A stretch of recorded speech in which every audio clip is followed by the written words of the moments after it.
so much has been said already, so many important words. So it's very hard to come up with new perspectives, but maybe I have a tiny little new perspective that hasn't been mentioned so far. But to get some figures done, and because you have been in your brilliant speech, you have been talking, for instance, about revenge porn. So I would deliver some numbers on that. So the Global Economic Forum the Economic Forum of Global Risks has rated the global risk 2024. And which was interesting, before that we had environmental risks being on top, but in 2024 it was misinformation and disinformation as ranked most severe before extreme weather events and social polarization. Cyber insecurity was ranked number 4. Washington Post has a headline, for instance, that with generative AI, we have created a misinformation superspreader. The AI incident database, which registers AI incidents with severe impact on human beings, has registered more than 1,000 incidents. The most often cited category was discrimination and toxicity, right? It was one of the most reported categories, and privacy is ranked 2 and misinformation is ranked 3.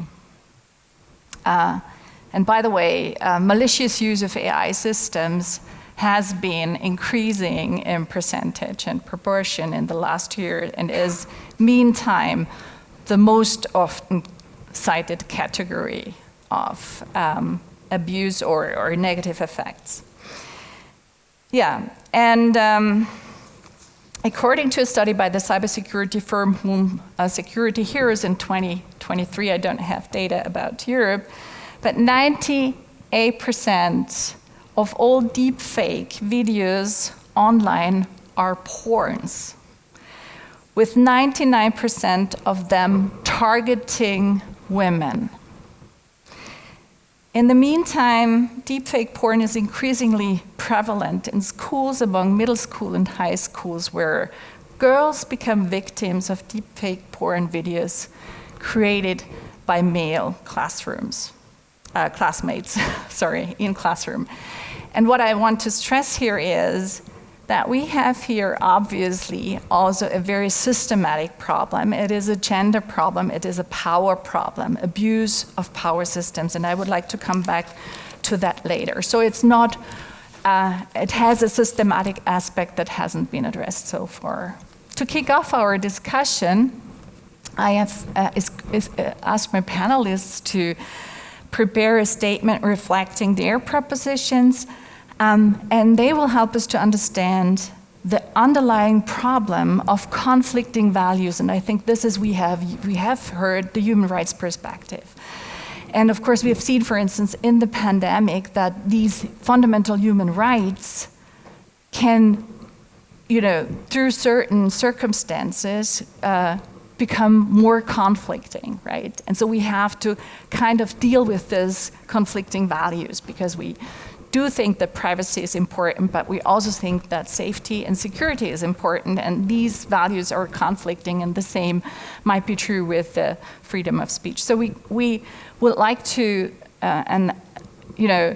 better understand the specific role technology plays in exacerbating or creating this conflict from the outset.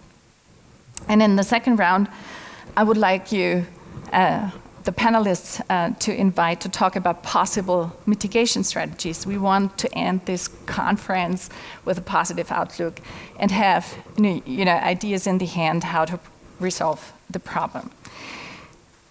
Just a few thoughts on that by listening to the really, really interesting talks during this conference and discussions. And so one strategy, and I think this is what we have here on the panel, is the one strategy to deal with the problem of misinformation is the professionalization.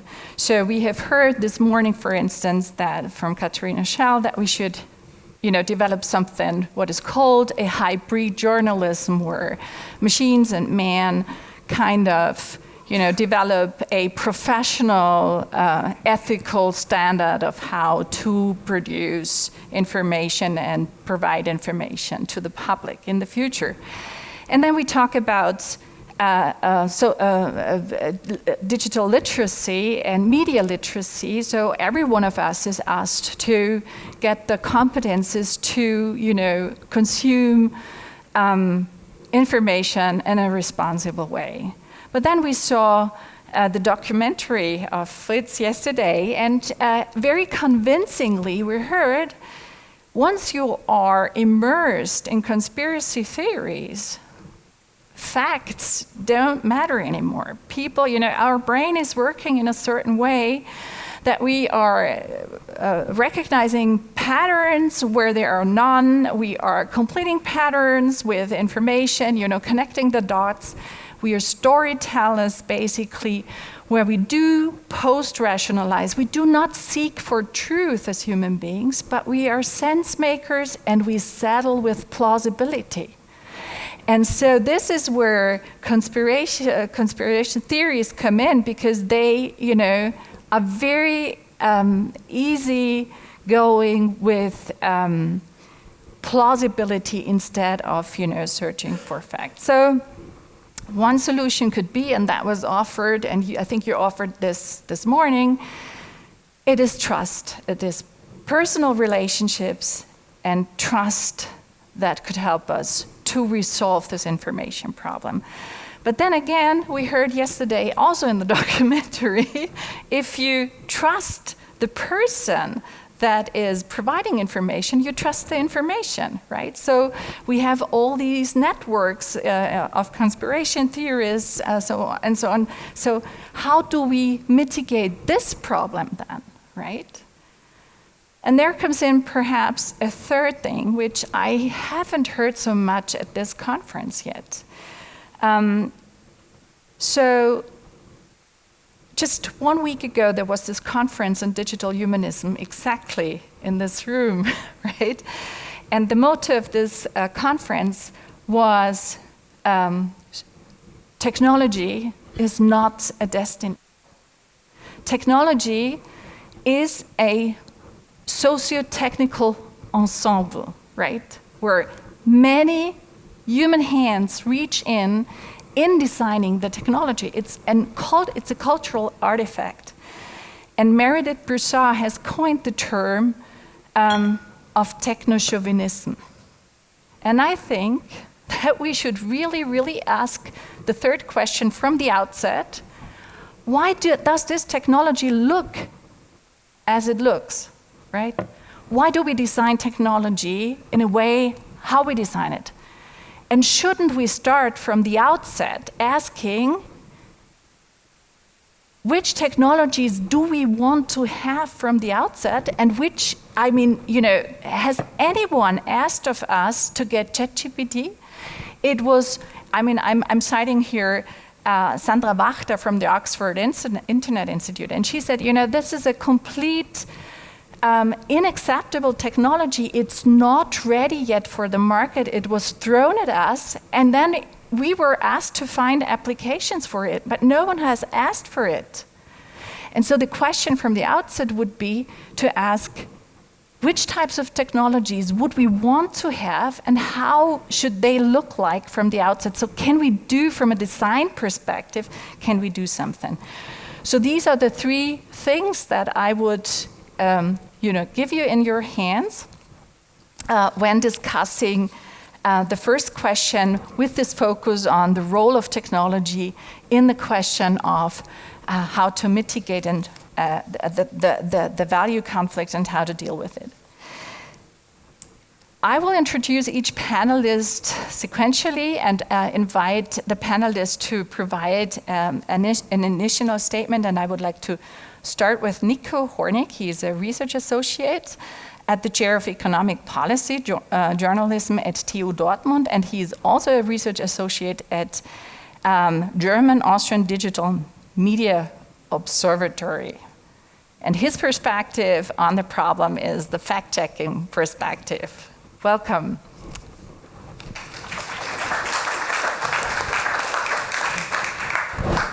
Yeah, thank you very much. I think we've heard really interesting talks this morning about technology and AI and how all of this accelerates the problem of disinformation. And I want to make a point here that Julia Haas also made in her speech, in her talk, and that is that if people always see this disinformation on the social media and hear the discussions we have about this topic, they start to believe that you cannot be really sure about things, that anything might be fake, anything might be manipulated or might be biased. And of course, this kind of skepticism is something that is important, especially on social media, especially when you go into the internet. But I think a problem is that this skepticism even endangers solid facts. And I think we have to be clear here, there are facts. There are things that are true, and it's good to know that things are true. I would like to make an example when it comes to climate change. We can and we should discuss how to mitigate climate change, what measures, countermeasures are best. But we must agree, and we cannot discuss about the fact that climate change exists, that it's man-made. But to have this discussion about the mitigation, a discussion that is, I would say, something that's to the core of democratic societies, discussing policies, we have to be clear about the facts. And this is something that is endangered if people start to not believe that there are any facts. And maybe one countermeasure against this might be to delete false information, to delete disinformation. And of course, I would say there are some edge cases where this might be a good countermeasure against disinformation. But I also want to make clear that this is also the point where independent journalists and fact-checkers come in, because they are not censors. They are not the people who delete or who could delete anything that's on the internet, but they are the ones who clarify. They provide evidence of why something is true or why something is false. They show how claims are constructed, and this is a really important part, they also give alternative explanations. And this is something that really connects to this storytelling thing. We need alternative narratives, alternative narrations about why things happen. And with this, they enable citizens to take part in the discussions that we need as a society. And of course, that's not a silver bullet. There are some downsides to this. This whole process is somewhat imperfect, but it's a way to defend truth without having to censor. And this is essential because technology doesn't just affect what people see, but what they believe. And in this world where journalists are not gatekeepers anymore, I think they're more like navigators. They're navigating us through a world that becomes more and more insecure and where more and more disinformation evolves. Thank you for your attention. Thank you very much, Nico. The next panelist I would like to introduce is Professor Anis Bayraktarevich, and he is the head of the mission of International Institute for Middle East and Balkan Studies here in Vienna, if I understand that correctly. So the floor is yours.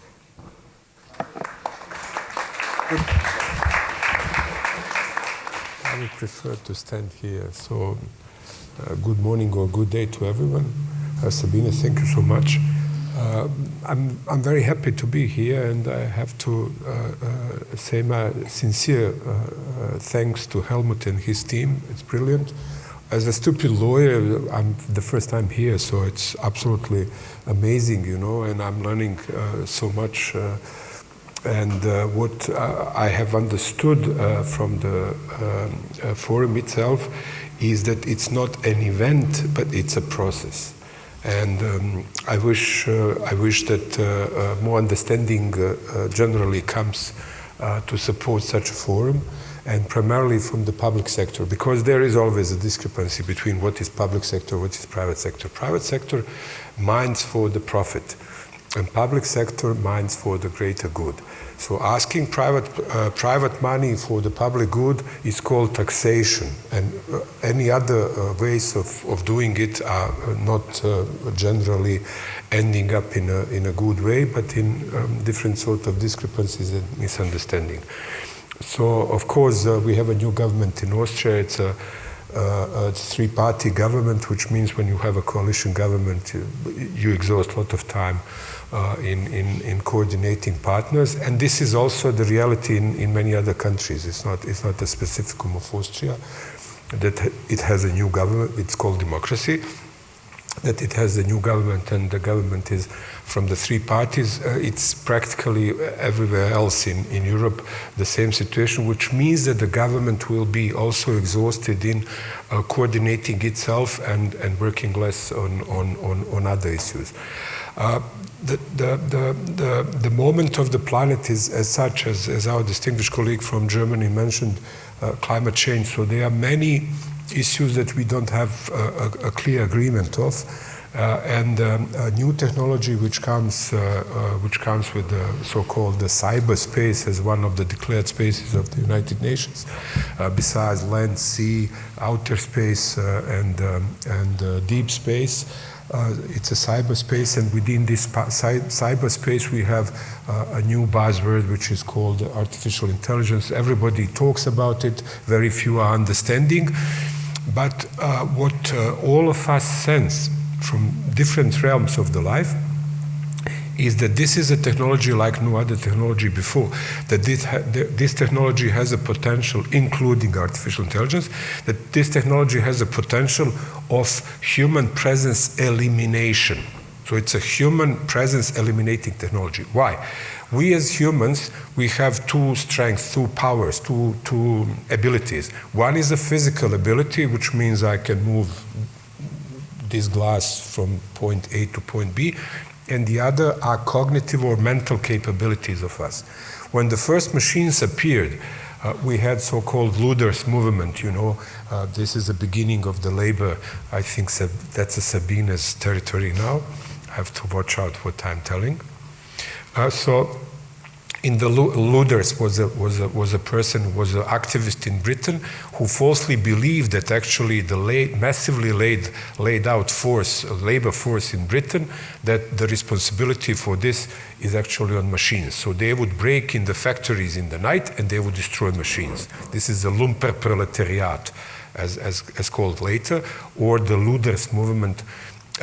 So that meant that actually humans have repulsed, have actually revolted against actually being taken for one of our features, which is a physical power, because machines at that time changed humans and horses and all other tools and machineries that we have used in let's say the pre-industrial time, and now we have actually technology that. It is perception. We still have to see it's a fresh, it's young technology that has a perception to eliminate completely human presence. We say, okay, we in the hospitals, we don't need any longer diagnostics, we don't need doctors. I mean, you have an article is enough, you know, to start creating a perception. Perception is creating emotional charge. When we talk about emotional charge, as distinguished professor from Greece, gnosis se afton. So we have to die ourselves. So we have to understand that we are then moving from the facts through perception, creating emotional charge, and we are getting into something which will be reacted through emotions. And that, of course, exploits politics, or I would rather say anti-politics, for different ends.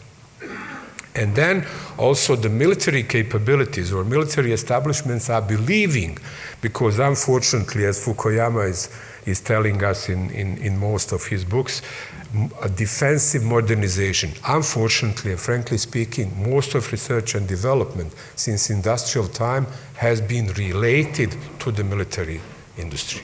So as a scientist, if you come and say, okay, I have idea, give me funds, you know, I need labs and this and that, you would most likely get funding if this has a potential of being applied for the defensive modernization of the country. Unfortunately, so that was a trajectory. We have to be, let's say, aware and frank on that. So basically, perception, and then. A hint. So I'm not giving a lecture here, so I really don't feel that way, but I'm just giving some hints, because in a few minutes' time we can't talk too much thoroughly about the issues.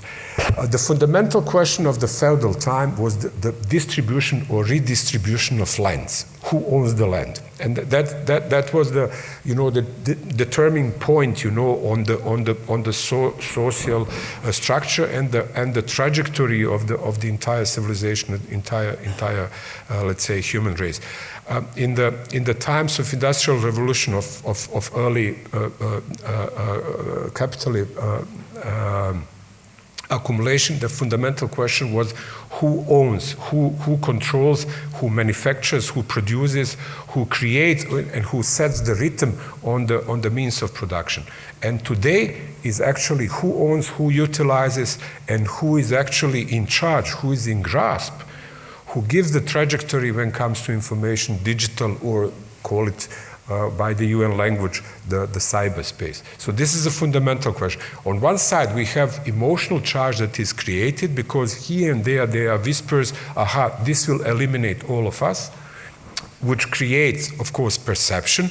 And frankly speaking, for those who are married here in this room, you would say, okay, you haven't married based on facts, but based on perception.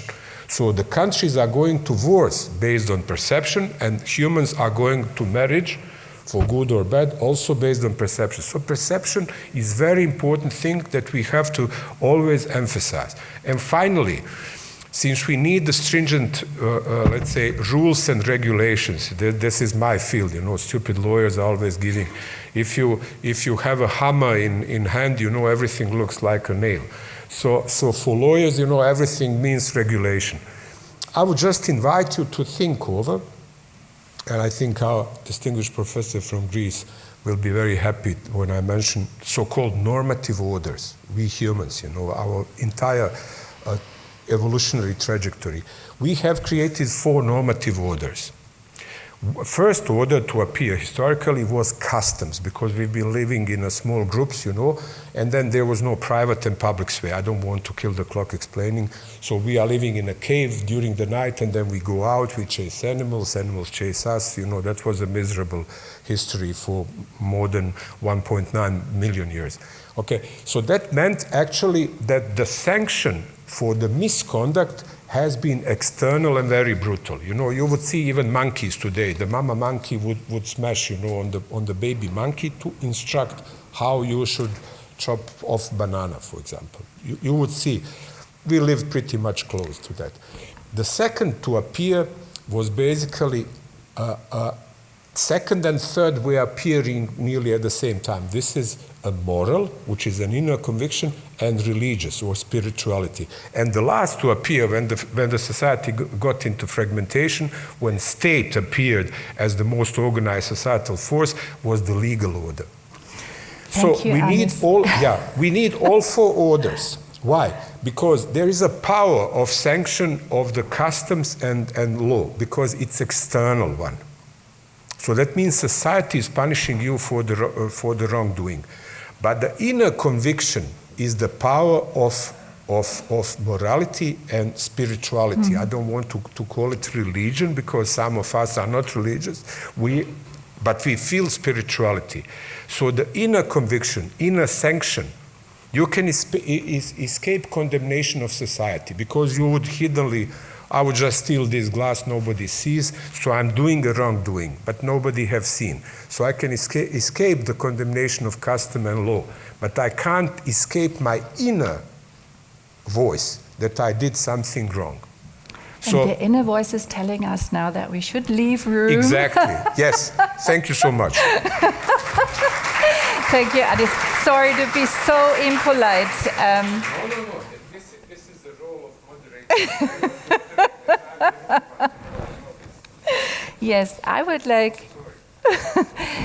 like to give room for Vyacheslav Ryabetsev, and he has a PhD in cybernetics. He is an associate professor at the Institute of Spatial Communications and Information Production, which is a structural unit of the State Service for Spatial Communications and Information Production of Ukraine and the National Technical University of Ukraine.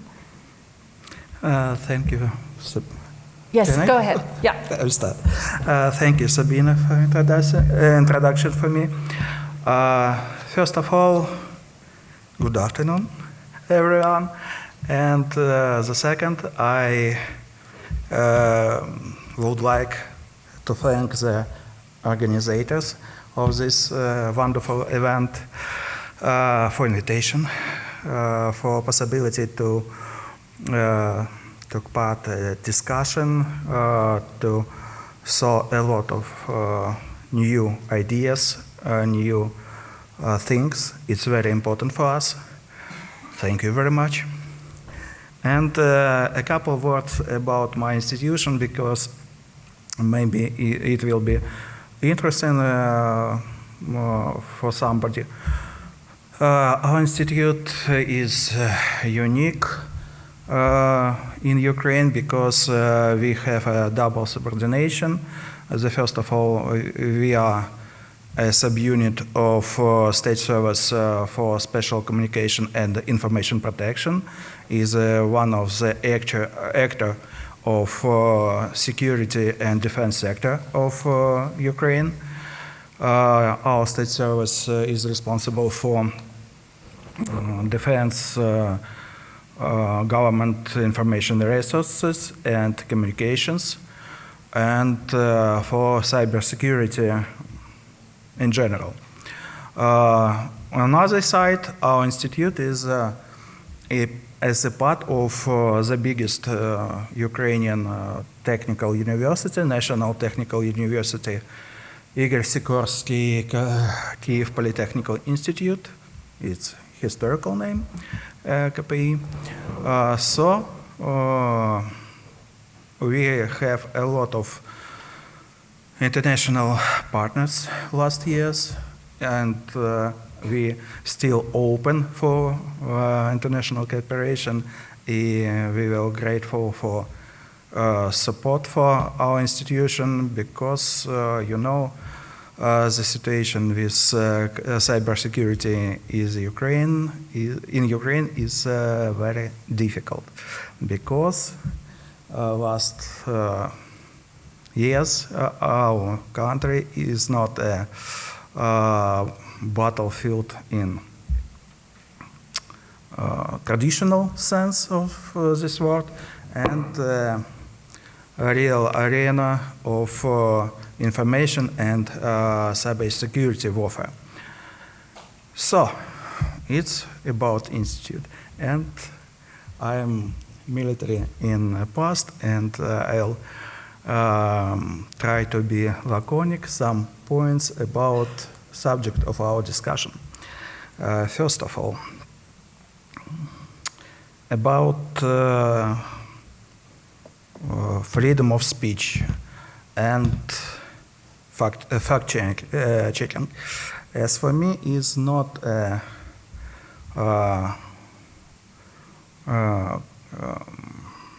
counter points because I think it's two sides of one coin.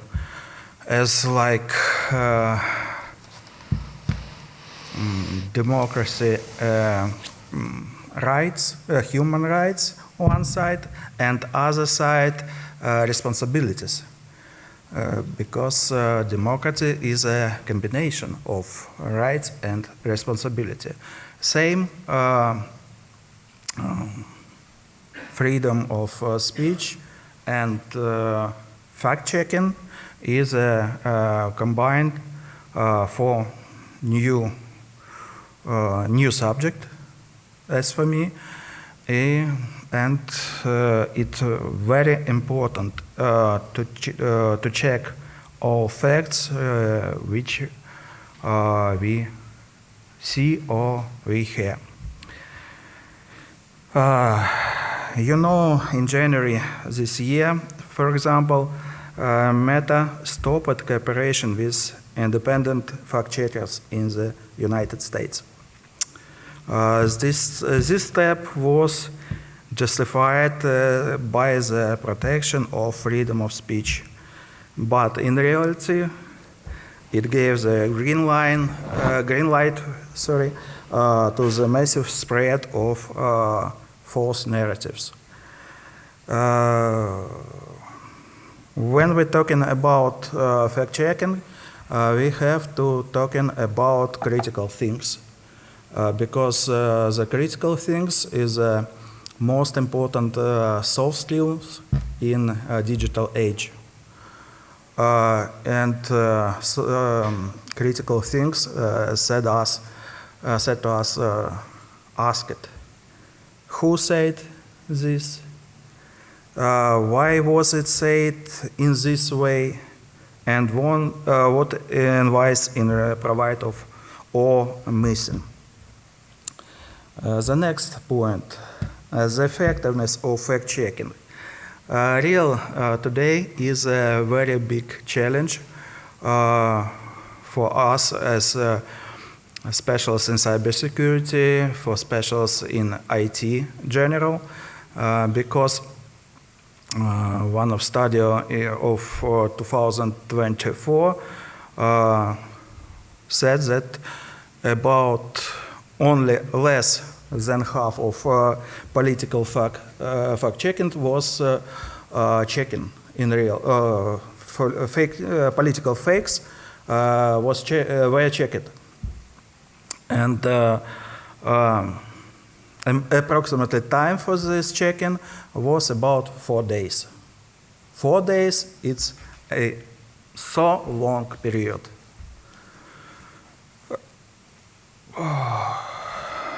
I have some examples of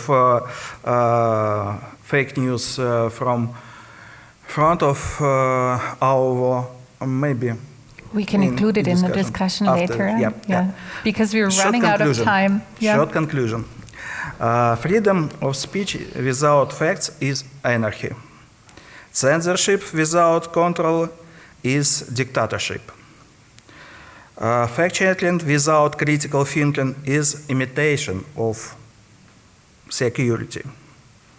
Today we need to form a generation of professionals who can think critically, act ethically, and protect both the digital infrastructure and the information hygiene of society.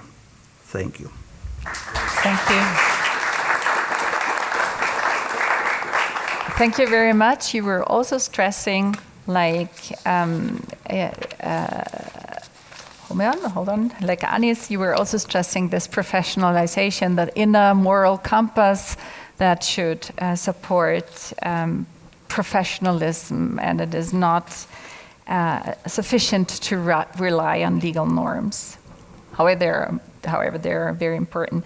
Now, the last perspective, and perhaps a more provocative, and this is the reason why I asked Carmen to go as the last panelist here, is, so Carmen Karpushnik, she holds a PhD in political sciences, and she is a guest lecturer, among others, at the Sorbonne University in Paris. And she is taking a very pointed position in academic freedom. And so, please. Thank you very much. Yeah, so I would like to speak to you.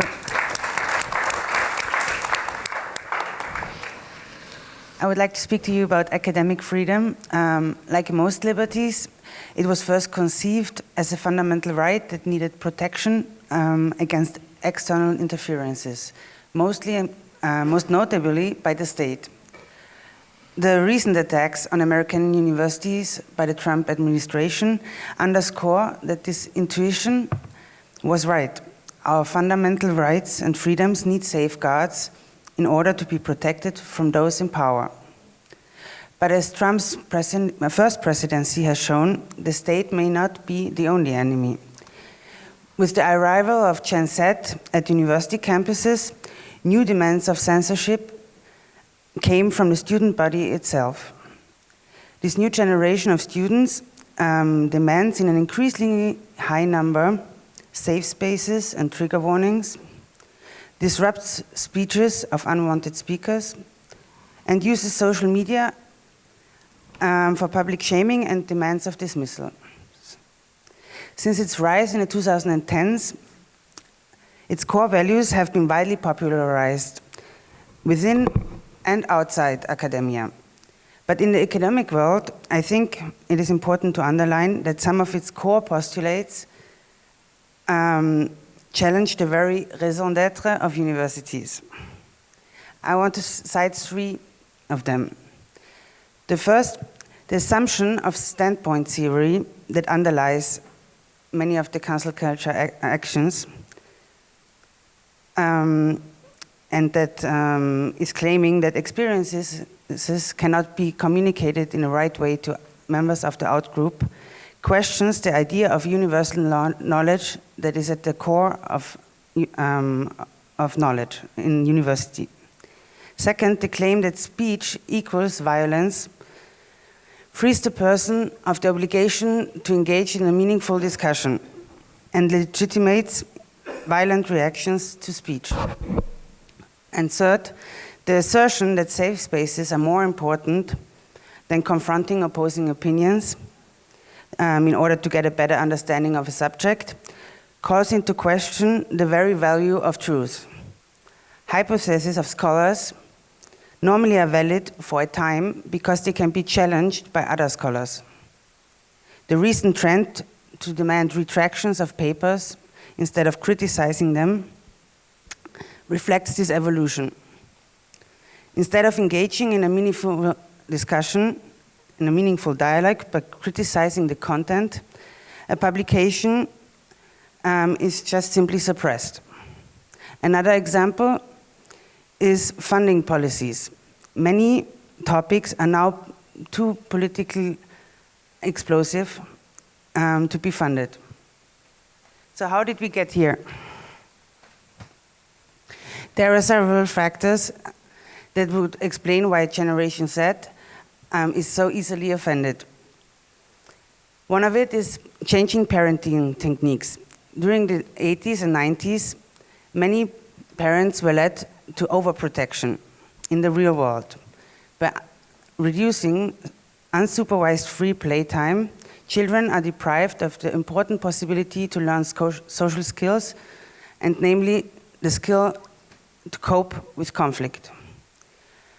Due to the introduction of smartphones, many adolescents today spend more time online than in the real world. The consequences are social deprivation, sleep deprivation, attention fragmentation, and addiction. As young girls are heavier social media users than boys, they are especially affected by these harms.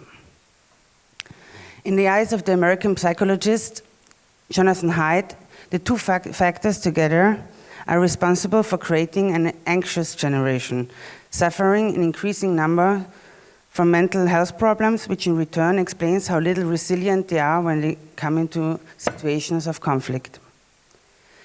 The very functioning of social media also intensifies political radicalization, especially in the United States. Disinformation, filter bubbles, the brutalization of discourse are all factors that contribute to foster a climate of mimetic rivalry, where left-wing and right-wing activists become increasingly intolerant of each other. I think we will talk about mitigation strategies in just a bit. If we find time. But I just wanted to underscore that we, in a climate of political radicalization, it is important that we do not let our differences determine our actions. Mr. Pionidis talked about autonomy as one of the reasons that we should support free speech. And I think that is an important point to make. And autonomy takes into consideration other people. It's not opposed to solidarity, and I think that's something that we should remember. Thank you so much. Thank you. So I think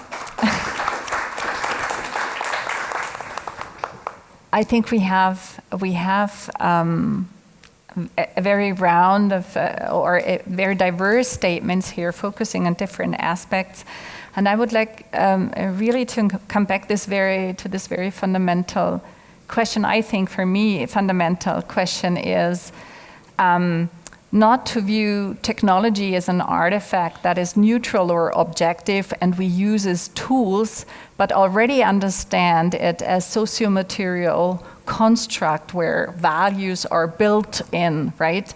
Algorithms are not algorithms as an objective thing, but they are trained in models and they are set up in models that human engineers build. And so values, norms, cultural things are built into these artifacts. And so we could understand that technology is not just a tool, but it is a socio-material practice.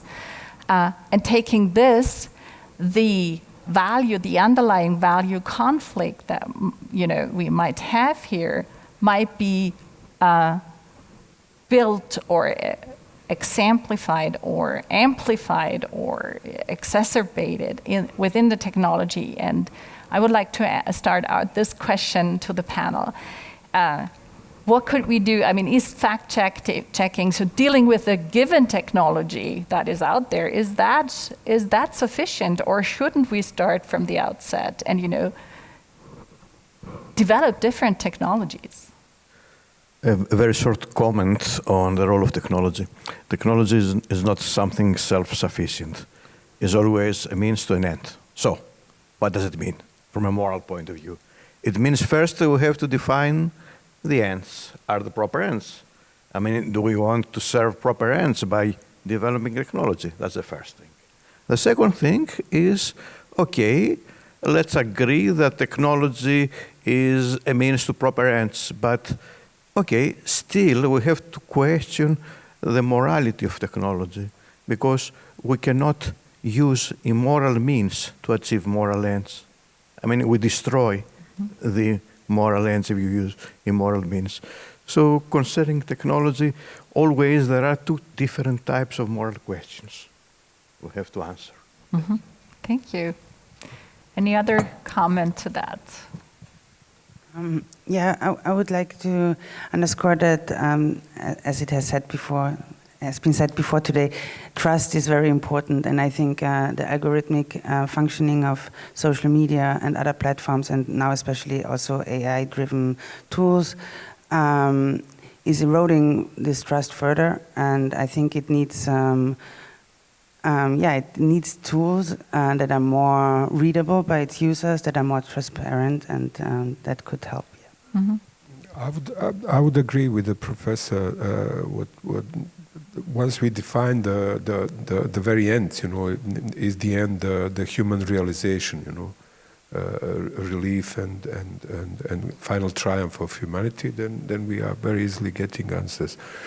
But it's a long way to there. So I think the events like this, and especially cross-disciplinary events, and not only events, I think what Helmut and his team are doing here is a process, is not an event. And very often I'm asking, do you have an event or you are in the middle of a process? So I think this is a very brave, very bold, and very enduring attempt, despite all odds, to keep the process and also to invite people and make such a panel which is far away or pretty much off the very topic of digitalization. That means that in this process, actually, these beautiful people are understanding that they need a cross-disciplinary talk and dialogue. And I think through the dialogue, we will also alter perceptions and we will come closer to what we really want. And also socialize or horizontalize technology. So this technology, or like any other technology before, and as history of human interaction in technology is telling to us, after all frictions, after all victimizations and troubles, we ended up in horizontalizing getting it available to all segments of society. So we have to contextualize this. Mm-hmm. And such an event, or I would call it process, this is not a forum as an event. I feel it as a process. This is very important. And that also brings and puts or keeps Vienna and this country of Austria, which is a little country, especially in this big technology, it brings on a map and it keeps this on a map. And I would love that also government understands. They understand, but they would need to understand more and more that things are radicalizing, things are becoming faster. It's not enough to be big, as big are eating smalls. Now the fast is eating slow. So there is a competitive edge that has to be kept, and Austria is very well positioned historically and geographically, also as a meeting point. Thank you. Thank you. So we are out of time. The question is whether we have one question or a comment from the audience. When there's time, is there any comment or question? I mean, I give the floor to anybody else because I'm speaking anyhow so much over the last 3 days, but only one remark and just a very brief answering from one of you, yes or no, basically. Something which I've a little bit missed one element. So, of course, we have to become more resilient as a society, we discussed, and it's also about the movie. We can talk about censorship, which somebody's doing in some organization, but the element of empowering the user, not only to spread information, but also to check information, was not yet in discussion. So I think it's one of the most crucial elements. For me, it's something like being able to read a book. So becoming a powerful reader, I think, was a prerequisite for the society to take part of this information when we created the books and all this stuff. So where at the moment I'm missing in our system, we are building powerful tools which are thrown on us, but I as a user, I do have minimum means to do my own fact-checking, to do my own affordable investigation of, as you mentioned, it takes 4 days to investigate the material. I mean, if I have to start to do this as a user, I cannot read anything on the internet. So shouldn't we jump back again on the technological level to build much more powerful tools which helps me to understand what's coming on me? May I answer that? Quickly respond to that, because I think that's one of the hen and egg problems, right? Why do we need AI tools to fact check? Because we have so many tools that produce, so many text that is basically, irrelevant because nobody ever reads it, right? But then we have to kind of, search the information for the relevant information. So the question is, why do we want to read a book at all, right? Because we want to get meaningful information. So why do we produce text that is not meaningful at all by machines? So my question is, from the outset, I mean, couldn't we just develop technologies that are good for humanity, for us individuals? Yes, we could, right? But we have to negotiate the values into the design of the technology that we are coming up with, right? So I think that's one of the fundamental questions that we have. And of course, we talk here about stakeholder negotiations then in participatory design processes where we include the different interests, right? And what we see currently is a discussion, everything is about efficiency. It is, if you talk about generative AI, we talk about how fast can you develop a certain outcome, how much efficiency increase do we have with a certain technology. We never ask the question, how much quality does it bring to our life? How much better is the world with this technology, right? And I think that's a fundamental question we should ask from the outset. And then, of course, we can discuss how it is contributing to our autonomy, to democracy, to democratizing our world, etc. So that's my answer. And sorry for hijacking this as a moderator, but being a member of the digital humanism movement, I think it's important. Comment on here? I purposely try to avoid this question, but it comes. So the point is actually that we need a norm-setting authority, and then we need someone to monitor compliance. And this is our regular response since we created League of Nations and after the Second World War, United Nations. So you have civil aviation, then you create organization brings the rules, you know, Chicago and the Montreal Convention, they monitor of compliance. You have Atomic Energy Agency, their rules, everybody, you know, participates, governments, within the governments also other stakeholders, they come, they agree, there is a monitoring of compliance, you know. So this is the response. So now with this new technology, we have a private sector which in very, very many aspects has an upper hand in the United States. At least this is a perception. On the other side, you have Chinese. It comes from the corporate sector. Frankly, we don't know, you know. It's not the black box as the Soviet Union was, you know, things get in and then nobody knows what is happening, but things get out. But how it is going inside, nobody knew. So it's not China, it's not like that, but still, it's a corporate sector which is a mostly state-owned. And then they are also into this technology. Russians apparently, as they have ambitions of comeback as a big power, they also do things, but they are not, let's say, generally available or known or at use.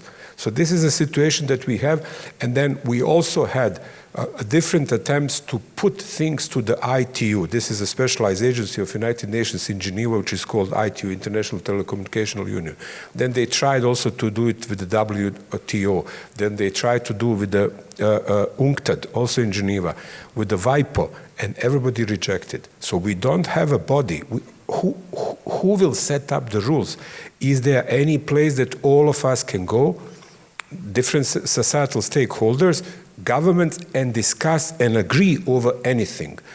A little hint to Helmut and his team and also Sabine, maybe next time you can invite someone from Council of Europe. Council of Europe is doing a pioneering work on this field. You see, as a lawyer, I can talk. So they are doing the pioneering work in setting certain sets of rules of conduct when it comes to artificial intelligence. It's incomplete. It's still process at work, but it is a beginning. And usually Europeans, as the most multilateralized continent part of the globe, they've been leaders also on data protection and other things. So not necessarily EU, although EU is a big machinery. Council of Europe is our eldest institution in Europe, and it's a legislative machinery and very close to human rights, as you know well. So maybe also inviting someone from and getting, if you want still to keep this format of panels, you know, that they inform also what is the attempt of legislation of grasping the problem, discussing and putting into certain standardization. Thank you very much. So I thank you all for participating in this panel. I realized that I was not a very good chair, not keeping the time. But thank you very much, and thank you for staying here to the very, very end, almost very end. And I think we leave the